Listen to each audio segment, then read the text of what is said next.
Olá, sejam muito bem-vindos a mais um episódio do podcast Mentes Únicas, um lugar onde se fala de autismo com verdade, responsabilidade e sensibilidade. Além de tudo, com muito propósito, unindo fé, ciência e inclusão. Esse é o nosso propósito, porque eu acredito que a informação, ela traz acolhimento e abre caminhos.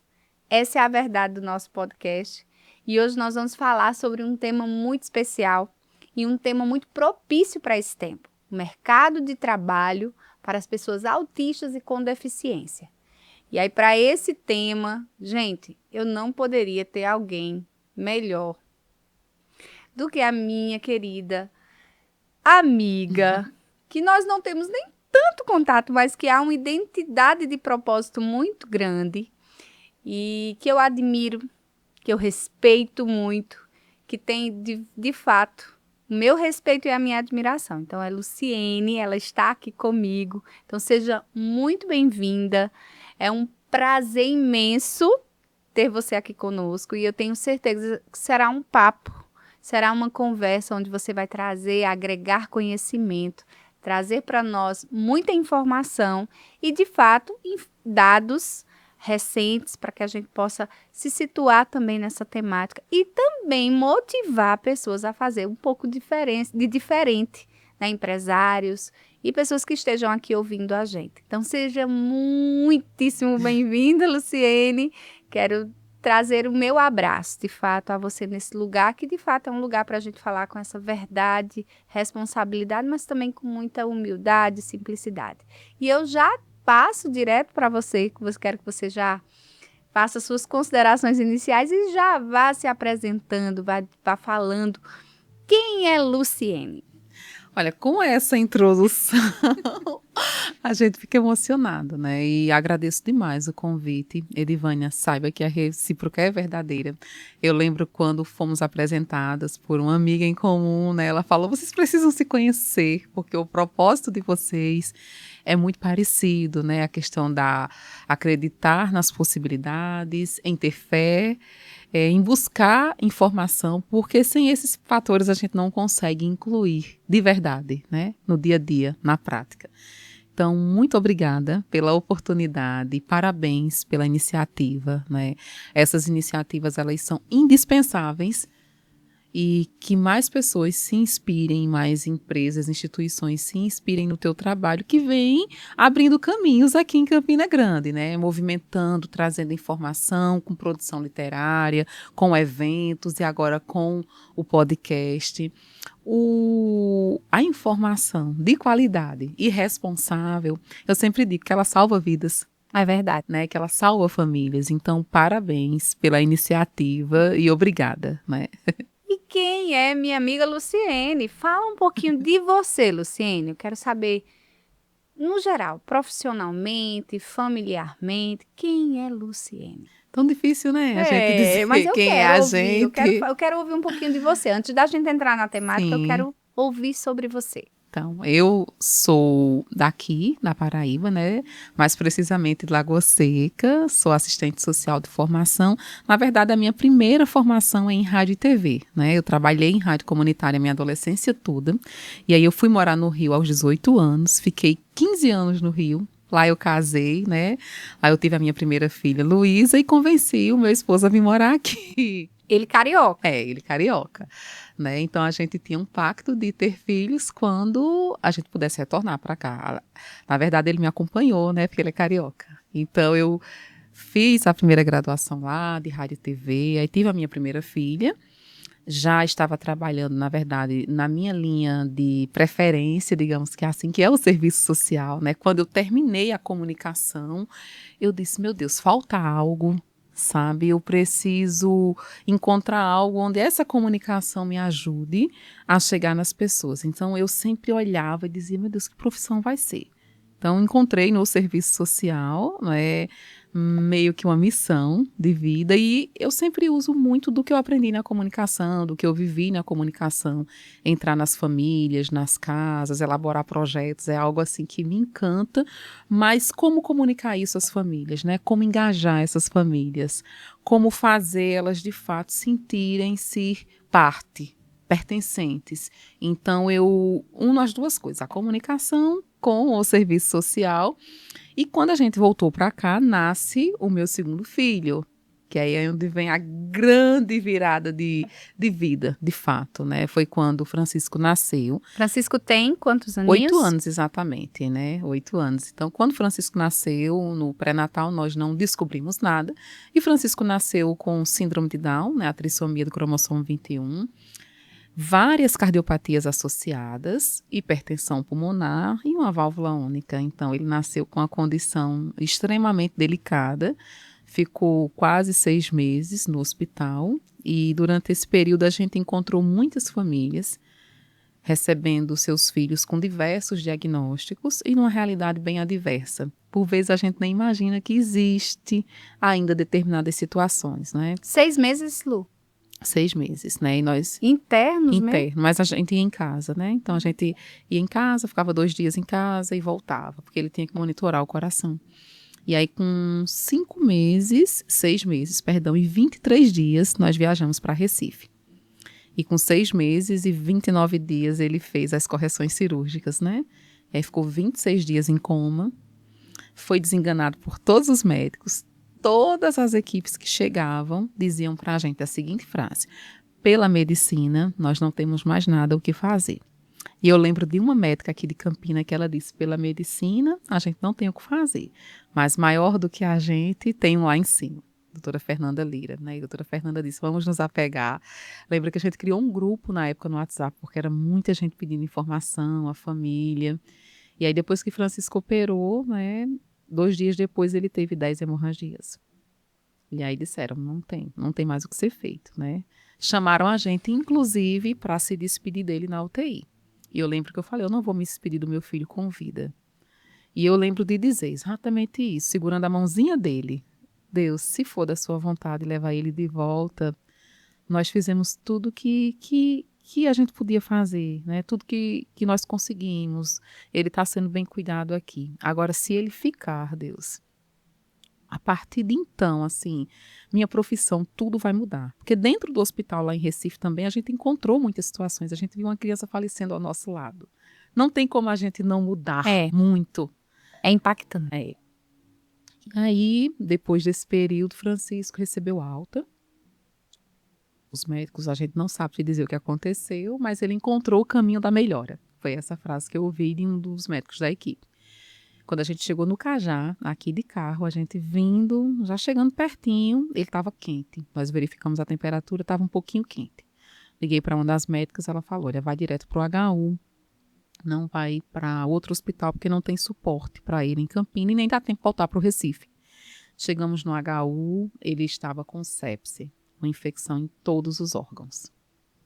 Outra batalha. Eita! E aí? Aí foram 10 dias de isolamento, né? Novamente ouvimos que ele não teria condições de, pela medicina, se recuperar, mas ele se recuperou. Hoje ele está com 8 anos, né? É uma criança feliz, sim, tem as limitações inerentes a uma criança que nasce com a síndrome, mas isso não limita ele de ser feliz, ele de viver em família, ele de estar em sociedade. Ele transformou, eu sempre digo, né, uma família toda. Eu me lembro que quando nós colocamos ele, Edivânia, na maca da cirurgia, eu segurei a mão de uma das médicas e disse: a senhora está aqui operando uma família inteira, são vários corações. Ela olhou para mim e disse: menina, que responsabilidade. E aí ele, né, foi seguindo. Nós buscamos, sim, muita informação, muita fé.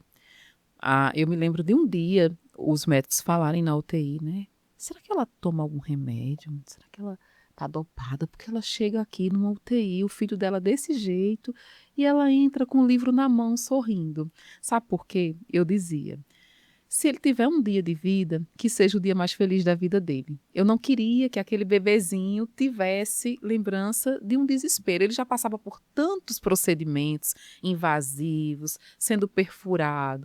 E o meu esposo, ele é muito calmo, ele é mais calmo do que eu. Então, a gente, na frente do bebê, a gente não demonstrava, né? A gente ia chorar no banheiro, se abraçava, rezava, orava, mas na frente dele, e eu acho que isso ajudou muito a gente.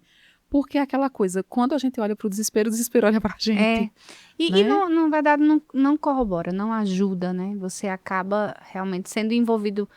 A dor, ela é real, Sim, né? não tem como a gente não Eu não sentir. vivi uma UTI nessa proporção, mas eu Sim. vivi uma UTI. Eu sei o que é uma UTI. Vivi uma UTI com Davi, Sim, né? Aos 2 anos, já com 2 anos de idade.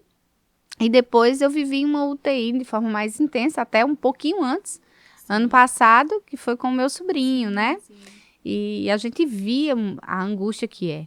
E eu acho que é uma escolha, de fato, a gente realmente tentar melhorar o nosso tempo, o nosso dia a dia ali dentro e das pessoas que estão à nossa volta. Eu acho que tem algo maior.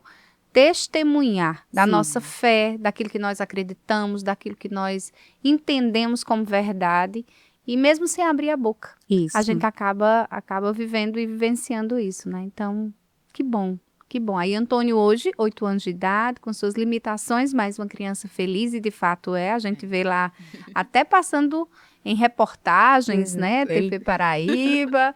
Então, Antônio é um menino Eu tô rindo maravilhoso. porque ele disse, né? Ah, Mamãe, conhece aquela moça, né, do jornal? E aí, eu desconhece a moça do jornal. E ele é uma criança que, quando ele saiu da UTI, né, e depois teve esse outro processo da infecção, quando ele recebeu alta mesmo, que nós focamos nas terapias e em tudo mais que é necessário, a gente fez de fato uma escolha, né? De que ele tivesse acesso ao melhor para o desenvolvimento dele, porque a gente ainda tem muitos mitos na sociedade, né? Eu quero que meu filho atinja isso, aquilo, e a gente olha para aquele indivíduo, né? Que ele desenvolva o melhor dele, o melhor que for para ele, né? Para ele viver em sociedade, não comparando com os seus pares. Às vezes eu até escuto assim, olha, criança tal tá atrasada, e aí eu sempre olho, peraí, mas a gente está comparando a criança autista, a criança com Down, a criança não seja qual o diagnóstico com quem, né? Qual é o critério? O que é que nós temos para comparar, com base em quê? Porque assim, se eu comparar com o típico, ele sempre vai estar atrasado mesmo, se o padrão for esse, né? E a gente não tem aquele ar de romantização das necessidades. Eu acho que isso nos ajudou muito. isso é muito importante. Nós buscamos, sim, o que de fato é necessário. Ele tem uma alimentação mais direcionada, ele tem, né, as adaptações escolares necessárias para ele desenvolver o melhor do que ele pode oferecer para ele mesmo, para ele ser uma pessoa feliz, né, para ele viver bem. Acho que esse é o nosso grande intuito. E tudo que a gente faz, a gente olha para algumas crianças, vai em algumas instituições e às vezes a gente vê que a criança não tem o básico.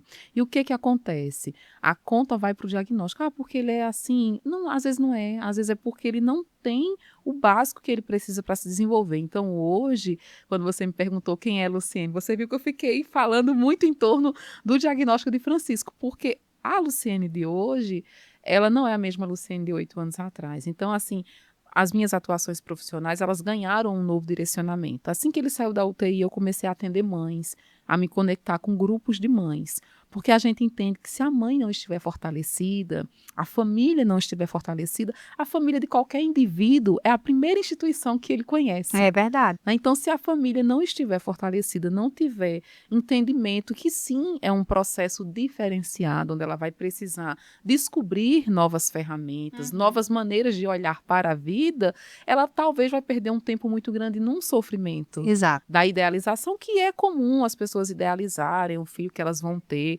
né? Não cabe julgamento, mas a gente está ali para dizer, olha, esse é o filho que Deus te deu. Antes de tudo, se conecte com ele, ame ele profundamente. E após essa conexão, você vai ganhar forças para você em busca, né? E Lu, essa fase da aceitação, né? A É. qual você está falando aí, essa fase da aceitação, ela é a seguida do diagnóstico Sim. ou da condição que você recebe. Isso, Né? Então, ela muda, de fato, qualquer circunstância. isso mesmo. Eu acho que, a partir da aceitação, você decide como é que você vai viver daqui para frente. E aí, a minha pergunta você já respondeu, a próxima. Era que em que momento dessa trajetória de Luciene, de fato, a circunstância passou a ser uma missão, né? E como entra a missão hoje, porque hoje você não falou, mas Luciene, para mim, é uma referência no que diz implantar-se a inclusão em empresas, né? Desde a condição ali de estrutural até o preparo de profissionais, preparo daqueles que vão receber o deficiente, né? O PCD, enfim. Você hoje é uma referência para mim nesse sentido.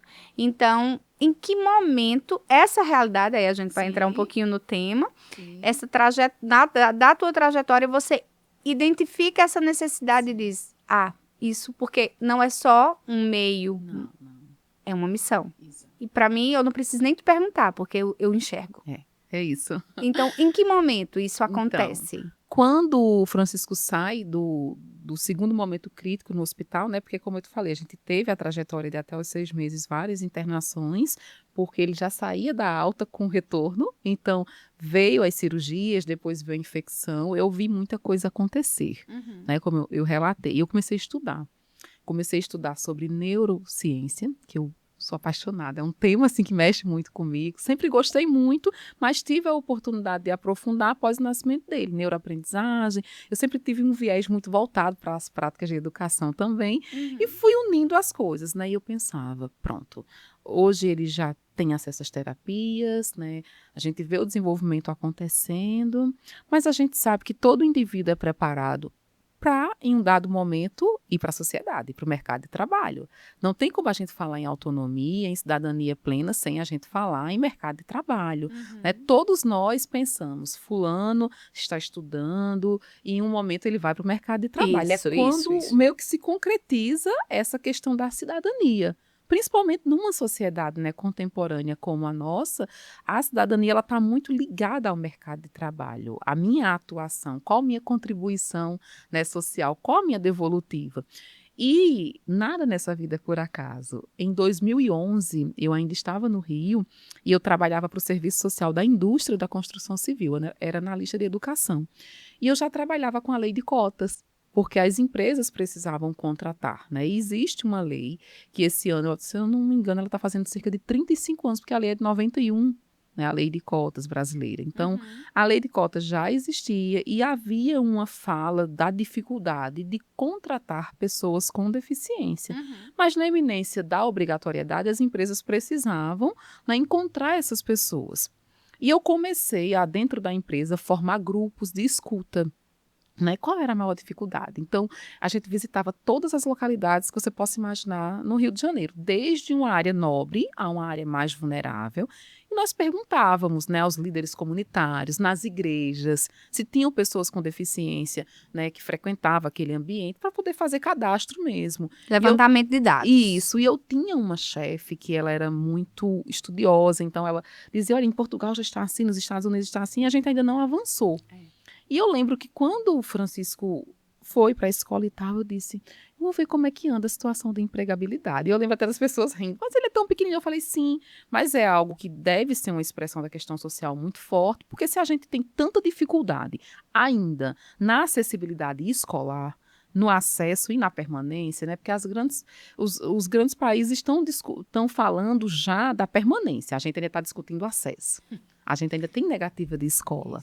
Então, se a raiz de tudo, que é a educação, ainda não está preparada, como é que é esse mercado de trabalho? E aí, mais uma vez, eu volto para outra profissão minha. Eu comecei a usar a comunicação para entrar nas empresas e comecei a ver a grande defasagem das empresas. Na verdade, é uma briga entre os órgãos de fiscalização e as empresas, né? Nós temos uma meta para cumprir, nós precisamos contratar, nós não temos muito, como que eu posso te falar? Não temos muitos subsídios, né? Não temos uma série de pacote. A gente não tem algo que nos ajude, mas a gente tem uma lei que nos obriga. E se a gente não contrata, a gente acaba sofrendo penalidade. Então, ainda está muito, no Brasil, ainda está muito nesse lugar de eu preciso fazer para cumprir a lei.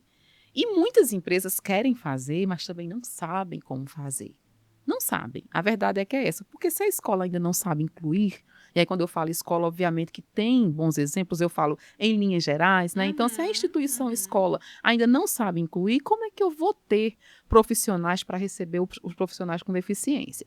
E no Brasil a gente tem outras situações. Por exemplo, as famílias de baixa renda, elas têm acesso a um BPC, a um benefício de prestação continuada. Então, as pessoas com deficiência, na maioria das vezes, elas têm medo justamente de quando ingressar, elas perderem esse benefício. Hoje ele não é mais cancelado totalmente, né? Se a pessoa não ficar no emprego, se ela não se adaptar, ela consegue o benefício de novo. Mas realmente tem o trâmite burocrático e além do BPC, a gente tem algo muito concreto, que é a falta de acessibilidades. E eu falo no plural mesmo, acessibilidades. Desde a arquitetônica, né? Se a lei de cotas é de 91, a Lei Brasileira de Inclusão, a geral mesmo, a LBI, é só de 2015. E foi Muito promulgada, recente, né, em né? 2016, então 10 anos. Eu digo que ela saiu da primeira infância agora. No papel, ela é excelente, mas na prática, né, é como se a gente tivesse dado um passo à frente do nosso corpo. E não que isso seja ruim, porque ao menos a gente tem o papel para a gente ir lá solicitar. Uma referência, né? A Exatamente. referência do que deve ser, né? Exatamente, mas assim, a execução dela ainda é muito solta, né? Eu passeio por muitas empresas, algumas empresas já estão conseguindo se destacar, né, de alguns anos, justamente compreendendo o benefício que é, porque quando a gente fala em contratação de PCD, de pessoa com deficiência, inclusive eu estive recentemente em São Paulo e eu ouvi de uma pessoa com deficiência, ela disse o seguinte, ela é referência em emprego apoiado, ela disse, olha, por favor, não anunciem vaga PCD, anunciem vaga para pessoa com deficiência, porque vocês estão reduzindo a gente a uma sigla. E eu realmente fiquei pensando, porque inclusive eu já redigi textos falando vaga PCD. Verdade. Né? Então a gente vai Nossa. aprendendo, né, ao longo da caminhada. E ela disse: nós estivemos na convenção da ONU e as pessoas com deficiência que estavam lá, elas foram unânimes em pedir que não nos reduzissem a uma sigla. Porque assim já é tudo tão marginalizado. Eu nunca tinha pensado por Verdade. esse lado, porque eu falo isso com E frequência, eu sabe? acrescento, sabe, Lu? Quando a gente pensa numa sigla, aí a gente pensa num laudo, num diagnóstico, né? Então, pensando no No autismo, todo, né? né? Pensando no TDAH, enfim, tantas outras síndromes, em tantos outros diagnósticos. Então, quando a gente limita alguém a isso, de fato, né? Às vezes até inconsciente, Isso. né? Na melhor das intenções, A gente, exatamente, porque tem uma autora, a Lau Patron, que ela fala muito, nossa geração, nossa sociedade, ela não foi, de fato, educada para a diversidade, para a pessoa neuroatípica. Mas hoje, com todo o acesso à informação que a gente tem, com os podcasts, né, com tantos arcabouços, nós temos a responsabilidade de buscar essa informação. Em um treinamento, recentemente, eu falei o seguinte, gente, vai entrar por essa porta 2 pessoas, Ana e Fernanda. Ana gosta de feijão, Fernanda gosta de feijão. Ana gosta de macarrão, Fernanda gosta de arroz. Aí fui falando várias situações. E no final eu disse, com essas características, vocês saberiam me dizer quem das duas é a pessoa autista? Aí todo mundo se olhou. Não. E eu, por quê? Aí ninguém respondeu, né? Sabe por quê? Porque eu coloquei a pessoa, os gostos, a personalidade da pessoa à frente do diagnóstico. Isso. Se eu digo, Ana é autista, eu já começo a imaginar primeiro limitações, porque a sociedade ainda vê a pessoa autista, a pessoa é atípica, com o que falta nela. Isso. É sempre olhando para o que falta. E isso é a raiz de tudo que a gente está falando. É a raiz do preconceito em todas as áreas, porque existe, e o preconceito ele gera a segregação, tanto na área médica, quanto na área de educação, de cultura. Eu lembro de um médico dizer para a gente assim, eita, vocês não têm outro menino não, é? Tipo assim, como se... É tão pesado falar como se aquele não servisse. É. Entende? E assim, lógico que existem profissionais e profissionais, a gente tem a responsabilidade de não generalizar, Isso. porque nós encontramos profissionais incríveis também, sabe? A gente encontrou e encontra todos os dias pessoas. Eu sempre digo que às vezes, quando a gente diz assim, olha, não está acontecendo nada, é porque eu não estou fazendo nada, eu não estou participando de algum ambiente, porque tem muita gente fazendo muita coisa, verdade. sabe? Tem muita gente bem intencionada, tem muita gente disposta a aprender, a incluir, porque eu não sei você, né? Mas antes do Francisco, eu já pensava em inclusão, mas jamais da maneira que eu Não. penso hoje. Eu posso te dizer, afirmar que jamais, para Edvânia, foi algo realmente totalmente novo. Eu não conhecia a respeito do autismo, nada. Eu não me interessava. Eu até ouvi falar em alguma reportagem, mas era algo muito distante da minha vida. Era algo que jamais eu imaginaria. Por isso, para mim, a minha fuga, né, a partir da aceitação, foi a busca pela informação, pelo conhecimento. Eu fui muito bem orientada na minha consulta, lá em Recife, com a médica que, né, trouxe o laudo de Sim, Davi, doutora Adélia. Ela hoje nem atendendo mais, ela atende.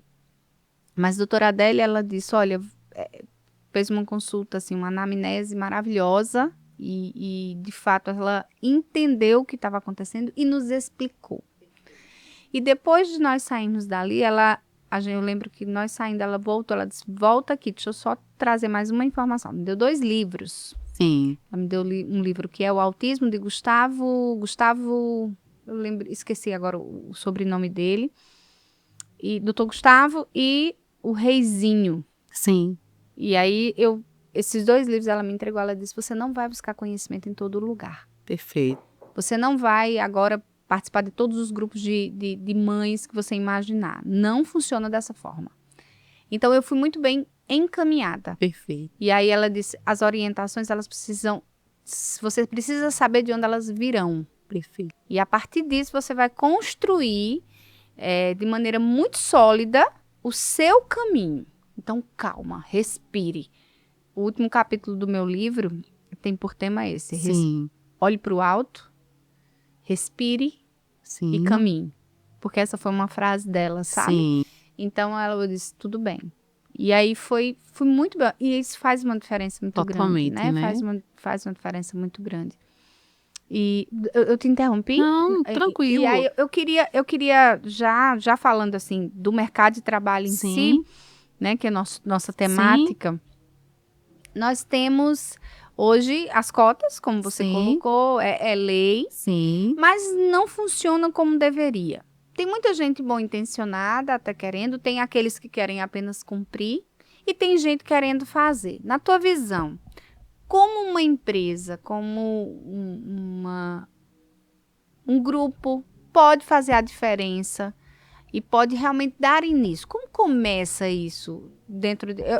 Eu sendo empresária, né? Eu tenho minha empresa, não é uma empresa grande, mas é uma empresa pequena. sim. Mas eu sendo empresária, eu gostaria de me incluir. Como começa? Como dar início? Quando você falou agora da médica, né, doutora Adália, é isso? Adélia. Adélia. Eu vou fazer o caminho que a doutora Adélia fez com você, né? O primeiro ponto para uma empresa iniciar de fato é com orientação profissional adequada. Se ela tenta sozinha, ela até consegue um resultado ou outro, mas já é uma temática que ela é atravessada por outras situações que, se você não tiver de fato uma orientação sistematizada de um passo a passo, com metas claras, eu estou aqui. Essa é minha realidade empresarial hoje. No Brasil existe algo que a gente chama de emprego apoiado. E existe a FANEA, que é a Federação Nacional de Emprego Apoiado. A FANEA, ela forma pessoas para atuar nas empresas, com um passo a passo. Porque o emprego apoiado, o nome já diz, ele vem com um apoio. Ele vai avaliar caso a caso, estrutura por estrutura de empresa, o que falta nessa instituição para ela poder acolher, de fato, um funcionário, um colaborador com deficiência, Porque se na nossa casa, que tem 1, 2 filhos, a gente precisa fazer toda uma modificação, imaginemos uma estrutura empresarial que ela foi pensada só para as pessoas típicas.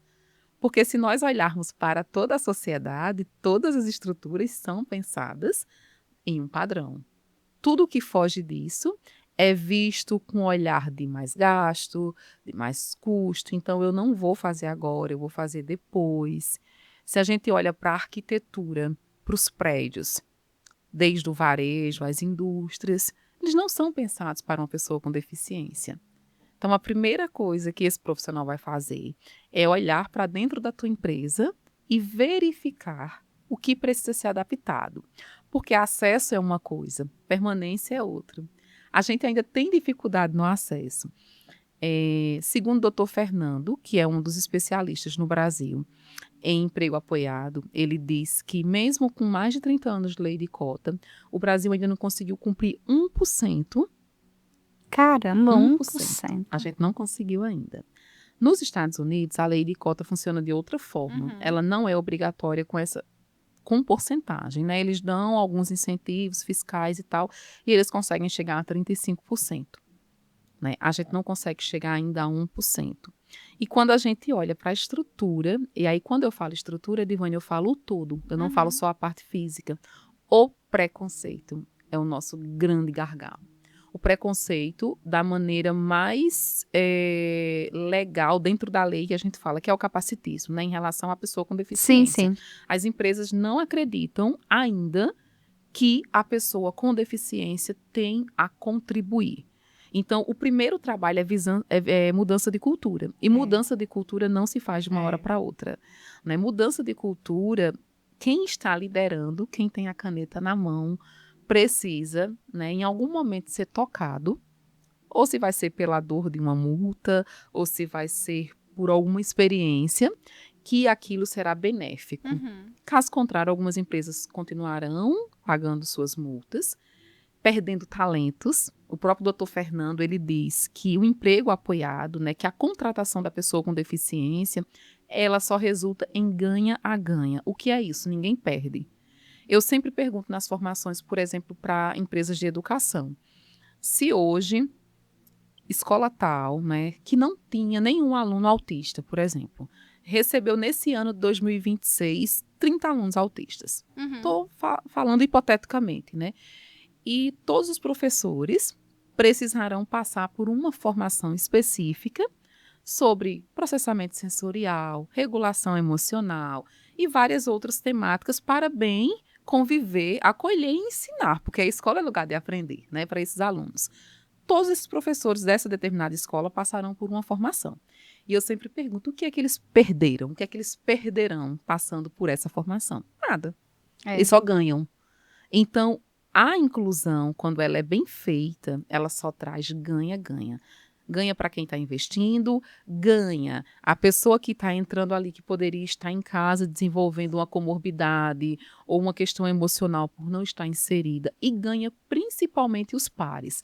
Talvez esse medo todo que a gente ainda tenha hoje de incluir seja justamente a ausência de conviver com essas pessoas, porque hoje as empresas têm um problema real. Vamos pensar, se até pouco tempo atrás essas pessoas não estavam na escola, como é que hoje elas estarão formadas, prontas e capacitadas para o mercado de trabalho? Então, a gente tem um problema estrutural. E as escolas técnicas, que talvez hoje, pessoas até de uma renda mais baixa ali, né, não tem a condição de estar na faculdade, aí procuram um curso técnico. E eu acho que os cursos técnicos empregam muito, assim, a partir de um curso técnico há uma empregabilidade uma cultura muito grande, né? no nosso país, grande, assim, muito né? grande, né? E você enxerga que não há também uma visão nesse sentido. Mas você falando daquele que ganha, né? Do professor que ganha, do que ganha em ensinar, em preparar. Eu lembrei da professora de Davi, a atual da escola de Davi. Eu já contei essa história em alguns momentos.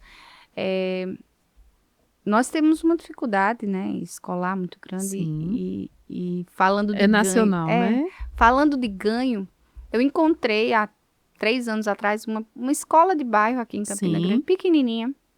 Uma escola pequenininha, onde Davi... Eu rodei aqui 12 escolas, procurando escola para encaixá-lo e tudo, muito desesperada. Encontrei essa escola. A partir de uma indicação insegura, ainda com medo, mas deixei. E o que fez a diferença na vida, na nossa história, na vida educacional de Davi, foi aquela professora, Juliana. Sim. A escola, logicamente, acolheu e entendeu que Juliana poderia contribuir com Davi. Sim. E a escola passou anualmente, nesses últimos 3 anos, a manter Juliana com Davi. Ela não tinha o devido, né, a devida estrutura, os devidos conhecimentos, porque Juliana se interessou tanto pelo assunto. Que incrível, né? Que nós passamos a investir em Juliana. A escola entendeu que ela tinha ela mesma entendeu que ela tinha um dom para isso. E há 3 anos Davi tem a mesma professora. Vai ser o último ano dele, né? Porque ano que vem ele já está num outro patamar. Sim. Mas o ganha que você falou. Isso, né? Tanto de Davi, tanto da nossa casa, da nossa família, da confiança que nós adquirimos, da estrutura que nós temos certeza que existe, mesmo sendo uma estrutura visivelmente, até não era a ideal, mas é a ideal hoje, porque é aqui que trouxe verdade, que trouxe de fato acolhimento, de fato esforço para que houvesse uma diferença. Então eu acredito que isso que se aplicou lá na escola de Davi pode ser aplicado em qualquer empresa. Se alguém se propõe de fato a fazer e dizer assim, eu vou me dedicar e vou receber a minha parte aqui, porque eu não vou só ceder um espaço ou fazer um favor, ou coitadinho dessa família, ou coitadinha dessa família, mas de fato eu vou aprender, vou me esmerar, eu vou talvez ser um especialista naquilo ali, né? Perfeito. É justamente essa a intenção. A Mackenzie, eu não lembro qual é a data, mas a Mackenzie tem uma pesquisa que fala desse ganha-ganha e fala de como as empresas, elas apresentam índices, resultados com valores, inclusive, inegociáveis de melhorias após a entrada de pessoas com deficiência. Melhoria de clima, melhoria de criatividade. Às vezes a gente diz assim, nossa, meu Deus, né? Todo dia fazendo a mesma coisa. Aí quando entra uma pessoa com uma certa, ao olho do senso comum, uma certa dificuldade, e você vê ela fazendo de outra forma, né? Tem uma menina em Belo Horizonte, a Vitória Bueno, que ela é bailarina e ela nasceu sem os 2 braços, né? Acho que eu já Acho vi. que você já viu, né? E Vitória foi para os Estados Unidos ano passado e ela diz... Para um talk show, não foi? Isso mesmo, Foi, né? eu vi. E ela fala algo que eu gosto muito, né? Ela fala a falta dos meus 2 braços, né? Obviamente que eu sinto, obviamente que na infância, né, as crianças olhavam para mim com outro olhar, mas a minha mãe, ela me deixava horas no meu quarto fazendo as atividades com os pés, porque eu precisava desenvolver outras habilidades. E aí ela faz performance de maquiagem e tudo mais. Inegavelmente, se ela estiver numa corporação, ela motiva naturalmente as pessoas. E a gente não está falando daquela motivação forçada. Não, é natural. Quando a gente recebe de coração aberto, eu sempre falo que na inclusão o caminho se faz caminhando. Eu primeiro preciso querer caminhar. Agora, assim, para que caminho eu vou? Para uma empresa, que geralmente as empresas têm meta, né, elas têm objetivos, elas precisam chegar em determinados pontos ou manter. De fato, elas não podem ter só a boa intenção. Porque, às vezes, só a boa intenção, aliás, sempre, né, só a boa intenção não vai. Nós, nossa casa, se a gente só tiver a boa intenção, né, e a gente não ter essa flexibilização que você teve, eu busquei outras estruturas, não atendem. Você entendeu que não era só uma questão de estrutura arquitetônica predial, você foi para a estrutura que acolheu o todo, né? Então a empresa ela não pode ter só a boa vontade, ela precisa de fato. Por quê? Receber um profissional com deficiência hoje, sem minimamente treinar quem vai recebê-lo, colocar esse profissional em risco emocional, social. Porque existe uma cultura já estabelecida sem aquela pessoa. Existe uma cultura entre os pares. Então vai chegar uma pessoa, sim, diferente em alguns aspectos, mas humano, né? Igual em humanidade, mas com diferenças específicas. Se a empresa não trabalhar isso, acontece que às vezes a empresa diz assim, olha, eu tentei, E não deu certo, né? Às vezes o Ministério Público diz, a empresa tentou contratar uma vez e ela disse que não deu certo. Mas por quê? Ela tentou como? E aí quando a gente avalia o que foi feito, às vezes foi uma tentativa de improviso. O básico do básico, eu preciso fazer um levantamento de como essa empresa está hoje, né? De onde ela quer chegar e treinar o time. Geralmente a gente faz um treinamento antes do colaborador com deficiência chegar e um assim que ele entra na empresa, ele junto com a empresa, né? Eu já fiz um treinamento que eu lembro demais do colaborador dizer assim, eu não gosto de gente. Eu não gosto de falar com gente, dona Luciene. Eu não gosto de gente, né? E aí eu disse, olha, eu vou fazer o treinamento e como é que a gente vai fazer em relação a eu falar as suas características? Você quer dividir um pouco o treinamento comigo? Você já me disse que não gosta, né, de gente, mas você aceita? E aí na hora, ele ainda ficou indeciso, na hora ele disse, é melhor eu falar por mim, né? Mas se você vê que eu não estou conseguindo, assim, a senhora vai lá e pega o ônibus junto comigo, a expressão que ele usou. E nós concluímos o treinamento junto. 1 ano depois eu voltei, né, para outro momento e ele estava atendendo um casal de idosos. Eu nunca vou esquecer do que ele disse para mim. Ele me chamou, aí quando terminou o atendimento, ele disse, a senhora viu? Eu estava ali sozinho com eles, disse, vi. Aí ele disse, eu percebi que eu gosto de gente. É porque eu não convivia com muita gente, era só com o povo da minha casa. Ele ainda disse assim. E isso me emocionou tanto, sabe? Porque ele lembrou que eu acho que essa questão de dizer eu não gosto de gente, né? Era algo que naquele momento incomodava muito. E eu já tinha conversado com toda a equipe, com a psicóloga da empresa e tal. Ah, meu Deus. Né? E 1 ano depois ele me disse, né? Eu acho que eu gosto de gente. Então, é muito a palavra que eu sempre trago, oportunidade, né? Essa oportunidade das empresas entenderem que elas ganham e ganham muito. Porque no meio da adversidade a gente descobre força, a gente descobre criatividade, a gente descobre outras maneiras de resolver problemas. E quando a gente tem um time, né, a linguagem corporativa é muito essa, um time, né, a gente tem um time diverso de fato, eu não estou dizendo que sempre o caminho será linear. Nós temos, né, pessoas e pessoas com diagnósticos e diagnósticos, e alguns dizem assim, olha, mas vai ser sempre tranquilo? Eu pergunto, e com a pessoa típica, é sempre tranquila? Não Né? mesmo. Eu gosto muito de uma passagem bíblica, e aqui no podcast a gente sempre tá trazendo passagens bíblicas, que é uma passagem bíblica quando o apóstolo Paulo ele compara Sim. a formação da igreja, as pessoas que convivem na igreja, com o corpo. E aí traz a função de cada um, né? E aí ele se utiliza de basicamente todo o corpo humano. Mas aí ele, olhando para as nossas mãos, né? Nós temos 5 dedos. Sim. Cada um de um tamanho diferente, de um formato diferente, e que tem uma função específica. Sim. Um mais bonitinho, o outro não tão mais bonitinho, né? Então, comparando ao que o próprio Deus inspirou um apóstolo a estar trazendo para nós nessa questão de unidade, de propósito, é basicamente isso. Em um time, nós precisamos de muitas mãos diferentes, de funções diferentes, braços, perna, pé. E aí eu acho que cada um vai fazer a sua função, seja Sim. atípico ou seja até típico Exatamente, mesmo, né? né? Então, se a gente entende o nosso papel.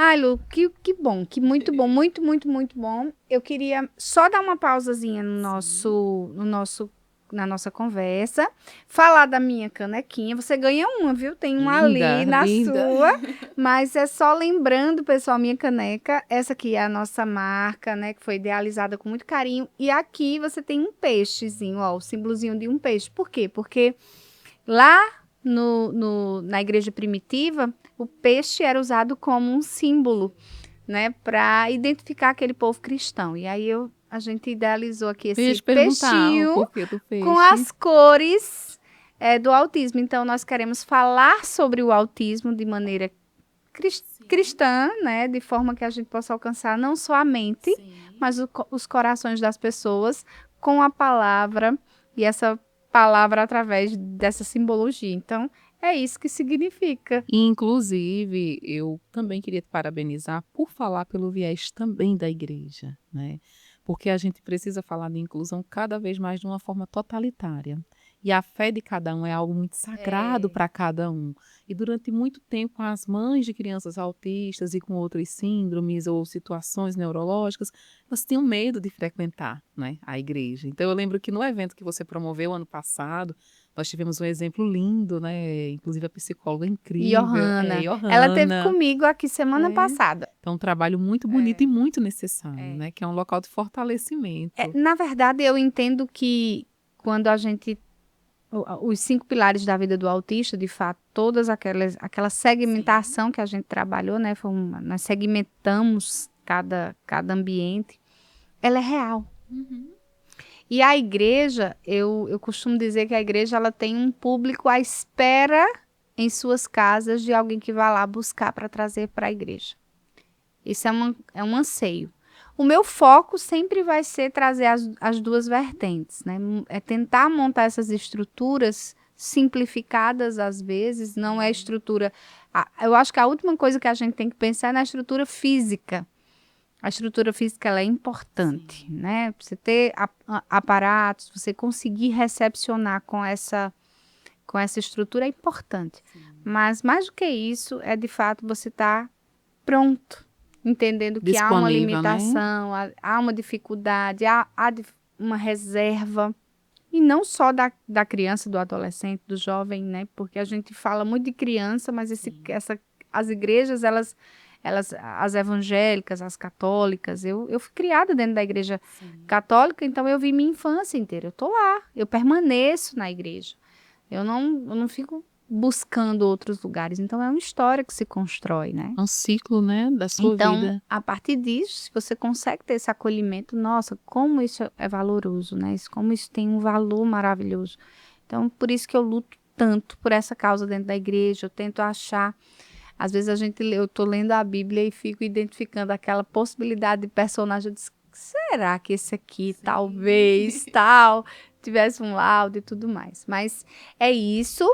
Quero também agradecer a Verticom, que nos ajuda aqui conosco, nosso amigo Diego e Laís, um abraço, que patrocina aqui o nosso evento, tá aqui a Verticom Manutenções, é uma empresa nova aqui em Campina Grande, de manutenções de fachadas de condomínio, de limpezas em estacionamentos, pisos, com detalhes mais específicos. Então a Verticom, ela faz parte do nosso podcast aqui, nos ajuda, colabora e é uma empresa que abraça o autismo. Muito obrigada, Diego e Laís.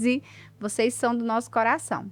E agora eu também quero dar uma pausa aí com a equipe, que nós temos um quadro, Lu, aqui, que é Dr. Flauber Responde. Nem sempre ele pode estar aqui conosco. Ele estaria, inclusive, mas aí, por circunstância, não está. Então, Dr. Flauber Responde, ele vai agora, de maneira bem rápida, entrar para esse momento.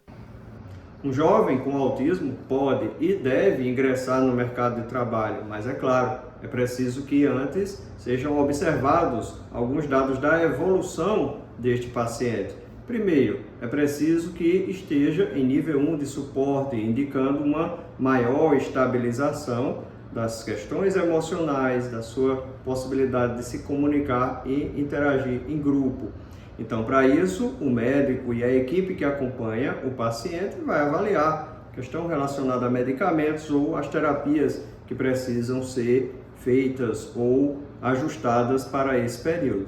Um segundo aspecto que precisa ser levado em consideração é que há uma necessidade nas empresas de, sabendo que o paciente é portador de autismo, haja adaptações da rotina de trabalho, como é feito também para o paciente portador de outras condições de deficiência.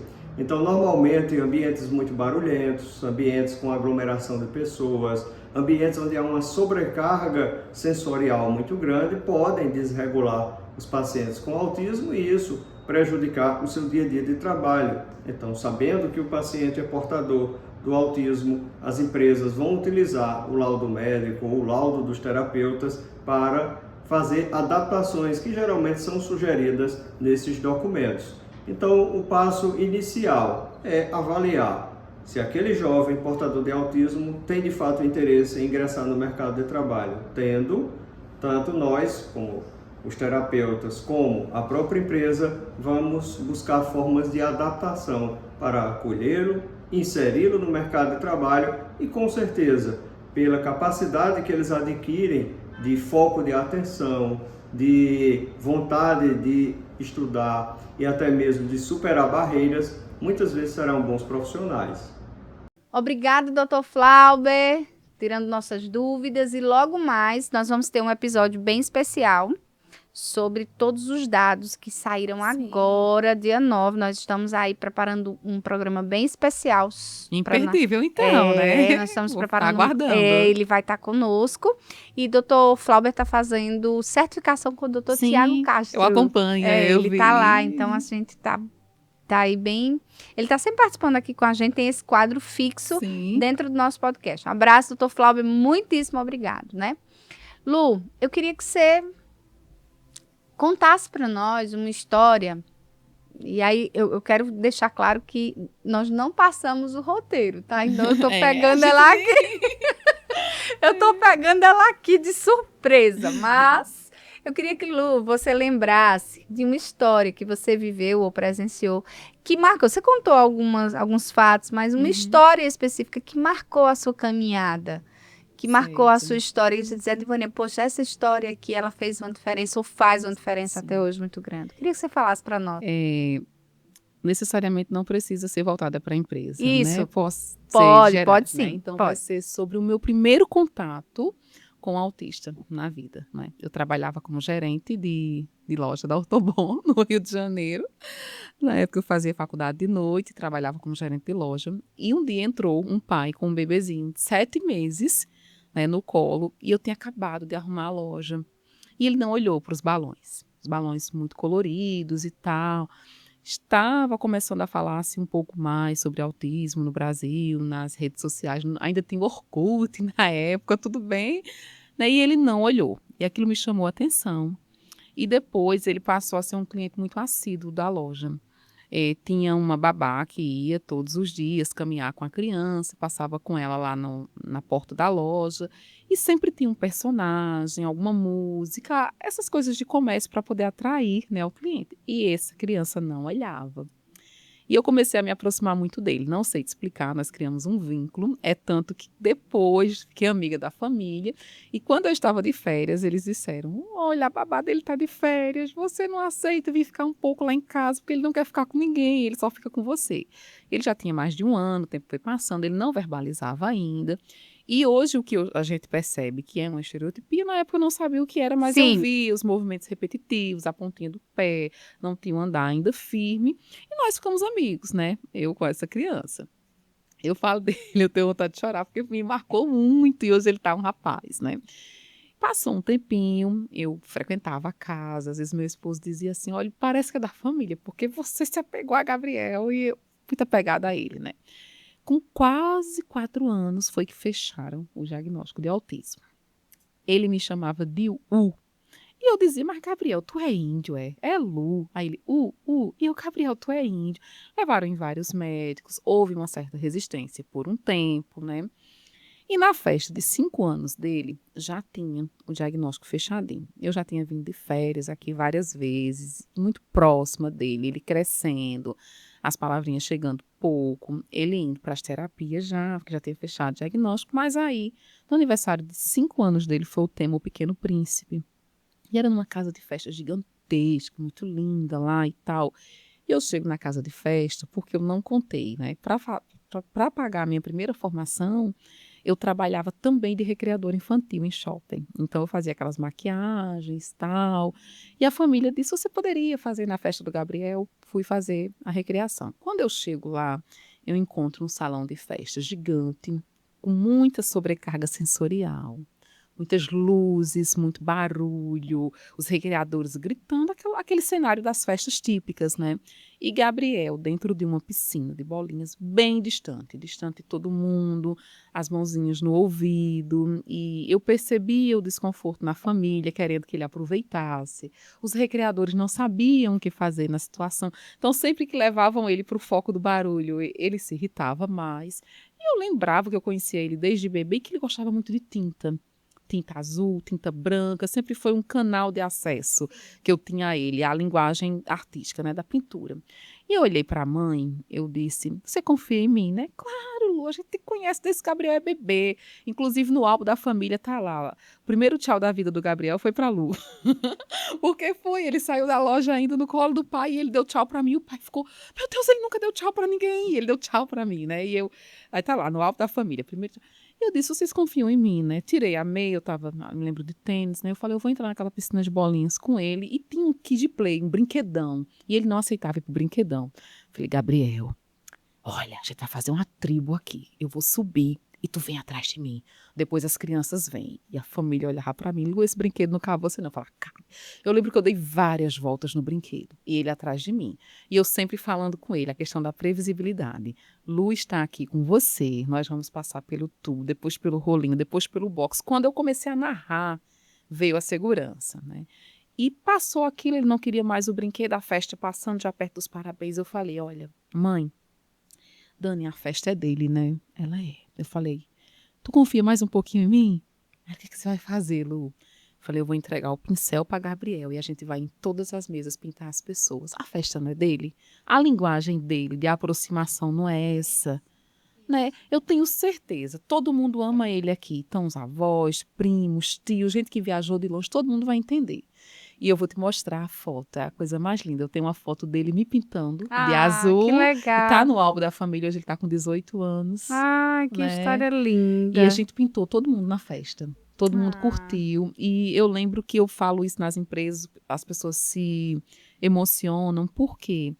A gente fica muito na tentativa de adaptar aquela criatura, aquele ser humano a uma vida típica, sendo que ele nasceu com necessidades atípicas. Não é que ele não vá viver, que ele não vá seguir regras, normas, não é sobre isso. É sobre a gente também se desprender do nosso padrão. Isso. E aceitar um pouco entrar no universo das outras pessoas. Então, quando a gente decide, de fato, aceitar o outro, lógico que a gente não vai pintar as pessoas todos os dias. É verdade. Não foi a festa toda, Isso. mas foi um momento que ele participou da festa dele. Ele fez. Falando, eu lembrei que Davi também teve muita resistência. Você falou de festa de aniversário, a gente vai se identificando. São histórias que a gente se identifica muito. Eu não sabia, não tinha um laudo. Sim. Fiz uma festa de 2 anos para Davi, muito grande, muito linda também. Sim. Inclusive, na igreja, assim, fiz um espaço enorme, era da fazendinha, linda a festa. E nós não temos nem fotos dessa festa, Sim. porque para ele foi terrível. E a gente não sabia, logicamente, Sim. se eu soubesse. E dali por diante eu não fiz mais aniversários de Davi, grandes Sim. festas, né? Mas teve a gente começou a introduzir vamos festejar, aniversário é legal, vamos nos alegrar, Davi e tal. E aí a gente começou a trabalhar a previsibilidade a ponto dele fazer o bolo, ele ir para a menina, a confeiteira Tamires, e nós fazemos o bolo dele juntos. Ela deixou ali no ponto de decoração, no tema que ele gostava, que era Hot Wheels, e a gente conseguiu fazer.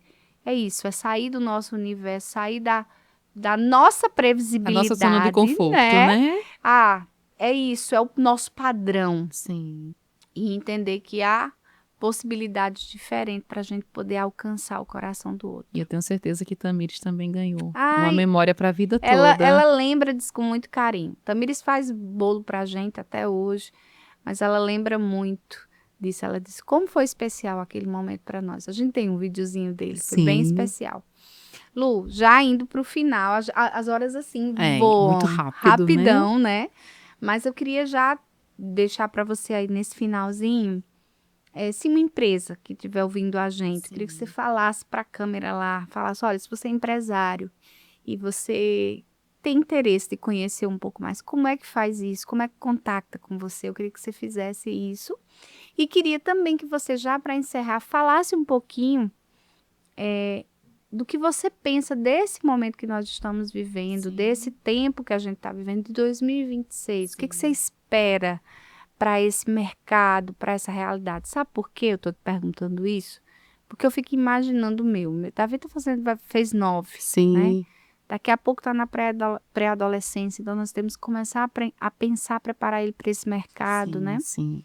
Então, o que você diria para nós, empresários, pais, enfim? Fala lá para nós. Eu vou começar Pra pelo mim. final, né? Para você. Então, tudo que a gente faz durante a vida toda, como eu falei no início da nossa conversa, colabora, né, para esse momento, na entrada no mercado de trabalho. As crianças que hoje estão saindo da primeira infância, né, como o seu filho, como o meu, daqui a pouco estão na pré-adolescência, eles já vão vir com um repertório social mais flexível. A sociedade está se permitindo, mesmo que não no passo que a gente precisa, mas já está melhor do que foi há Sim. 5 anos. Sim. As pessoas dizem, Lu, você é muito otimista. Eu digo, não, eu sou realista, eu trabalho com dados, a sociedade está. Também Mesmo acho. quando a gente vê muitos casos reverberando nas redes sociais, negativa disso, daquilo, mas a gente que está mais dentro, né, dos conselhos, dos espaços, a gente vê que tem muita coisa sendo feita, tem muitos espaços sendo criados. E a grande situação é a mudança de cultura mesmo. Eu vou falar de algo que essa semana me encheu o coração e que muita gente ficou mandando para mim, né? A criação do jardim sensorial na Granja Santana. Então, quando eu vi, eu disse, nossa, nem falar da questão da estrutura, de nada, que eu sei que será incrível, mas da contribuição para a mudança de cultura, que essa é a chave de tudo.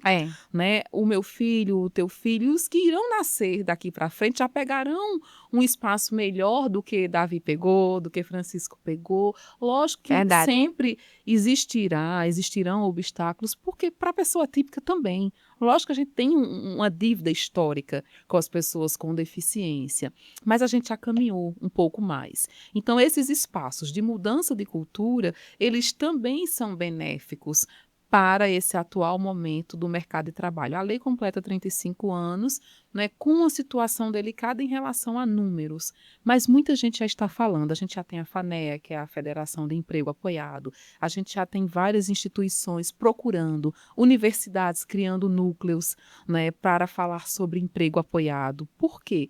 O emprego para a pessoa com deficiência, ele passa por um recorte que, se ele não tiver, ele não acontece. Eu não posso só pensar em fazer campanhas, fazer feiras, mutirões para levar essa pessoa para a minha empresa. Eu preciso primeiro pensar como é que eu vou manter ela lá. Essa é a primeira decisão, certo? Eu tenho determinada porcentagem de colaboradores, eu preciso contratar, ponto. E também tem microempresas que não têm obrigatoriedade legal me procurando. Olha, eu gostaria, como é que eu faço? Né? Eu gostaria de ter uma pessoa atípica, algumas pessoas empreendedores que têm um sobrinho, que têm um primo. Olha, eu gostaria de abrir um espaço na minha empresa.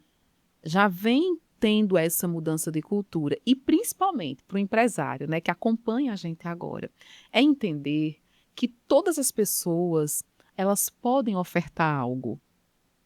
Não é contratar uma pessoa com deficiência por caridade. Não é sobre isso. É entender que aquele indivíduo, aquele ser humano, também é filho de Deus. E ele pode contribuir com esse mundo. Pode contribuir. Isso. E a gente vai descobrir juntos como será essa melhor contribuição dele. Juntos eu falo empresa, ele e o suporte necessário. Algumas pessoas precisam de um suporte mínimo, outras de um suporte maior. A necessidade, ela só se dá quando a gente conhece a pessoa. Porque se eu já fico pensando, nossa, eu vou ter que fazer um monte de coisa, sem saber quem é essa pessoa que vai entrar na empresa, já começa errado. Eu primeiro preciso decidir querer ter essa pessoa. Dentro das 7 acessibilidades, a gente tem a primeira, que é a atitudinal. Você falou sobre ela várias vezes, né? Eu preciso querer. A partir desse momento, eu vou em busca dessa pessoa. Quando ela chega, né, junto com ela, a gente vai decidir a partir, logicamente, de critérios, de processos, mas com ela, né? Eu vou decidir com ela onde ela pode ser melhor. Então, não tenha medo. Né? Se desprenda do preconceito, do capacitismo. Todos nós precisamos um pouquinho diariamente se desprender, porque é natural, a gente não foi preparado a longo prazo, e quando eu digo a longo prazo, desde o início da nossa vida, a conviver com as pessoas com deficiência. E também digo, convide pessoas com deficiência para os espaços de tomada de decisão. Quando eu vi, né, num vídeo que me enviaram você lá no jardim, eu disse, nossa, que maravilha, porque ela é mãe, ela convive. Então, e eu fui como mãe, meu papel e eu achei isso fantástico, a sensibilidade do projeto, né, do governo e de Lucas, de Camila, da primeira-dama, de pensarem sobre, não, tá, nós vamos ter profissionais, mas nós teremos uma mãe. Então, eu estou muito feliz, eu já falei isso em outros momentos, muito feliz porque eu estou como mãe.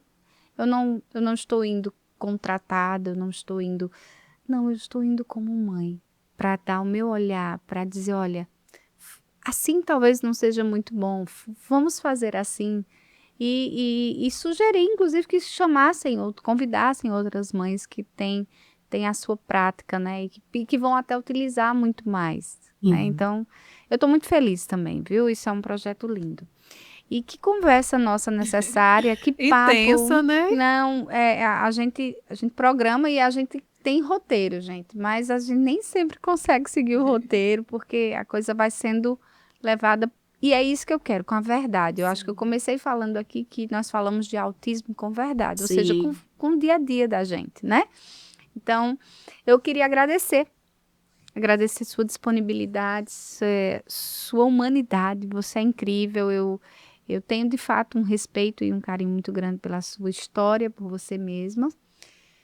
E quero agradecer a vocês que estão acreditando nesse projeto, ouvindo, compartilhando, né, trazendo pessoas, né, a gente tem visto pessoas chegando e acrescentando na nossa construção desse projeto.